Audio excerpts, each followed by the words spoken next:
Muy bien, continuando con la temática anterior, veremos base vectorial.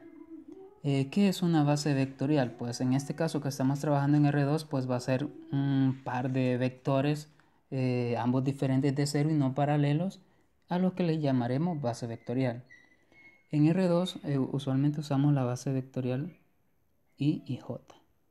¿Cuál es la característica de estos vectores I y J como base vectoriales? Que son los generadores de cualquier vector. Es decir, podemos denotar cualquier vector mediante esta base, mediante I y J.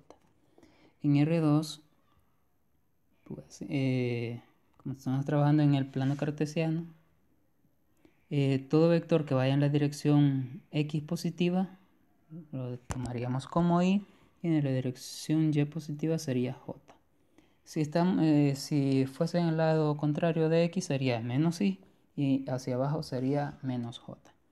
Entonces I está restringido para X y J para el eje Y. ¿Qué significa acá? Que un vector, por ejemplo un vector que está denotado de esa manera, ese vector lo podemos escribir como A veces I más B veces J. ¿Cómo vamos a entender esto? Ojo, ¿cómo vamos a entender esto? Este vector tiene, si nosotros hacemos un triángulo ahí, vamos a hacer de esta manera. Si nosotros creásemos un triángulo ahí, entonces esa sería la base A. Sería una distancia, llamémosle. Y el B pues sería la altura. Sería la altura. B veces J. Entonces ahí más BJ. Y así podemos escribir ese vector V utilizando la base vectorial. Entonces, imaginémonos que tenemos un vector en R2,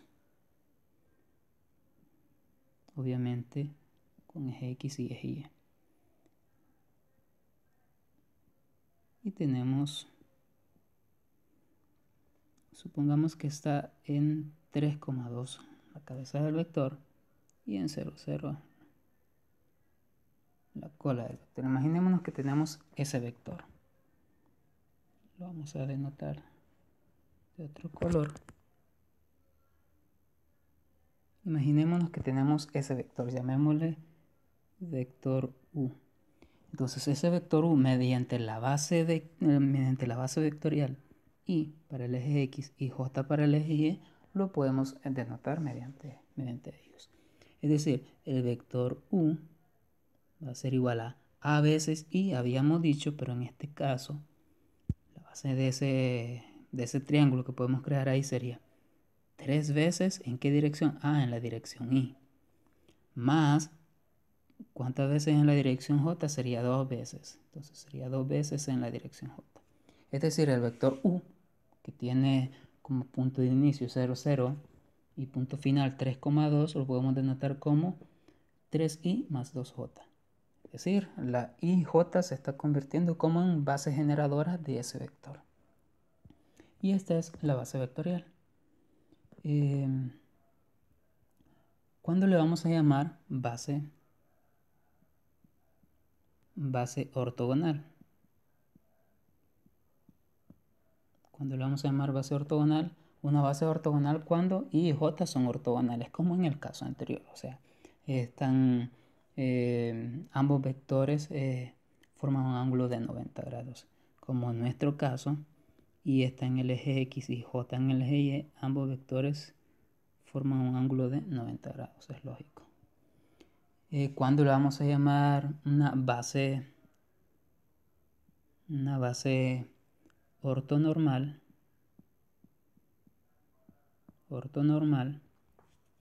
Pues una base ortonormal cuando además de ser ortogonales, tanto I y J son unitarios.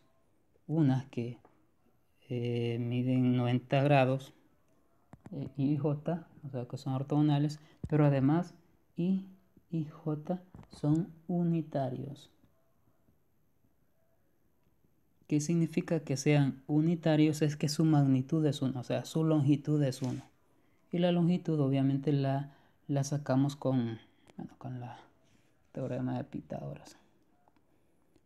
Y la longitud ya sabemos cómo calcularla. Bueno, y esa es la base. Ahora, podemos usar más bases, pero igual la base que nosotros podemos manejar es esta.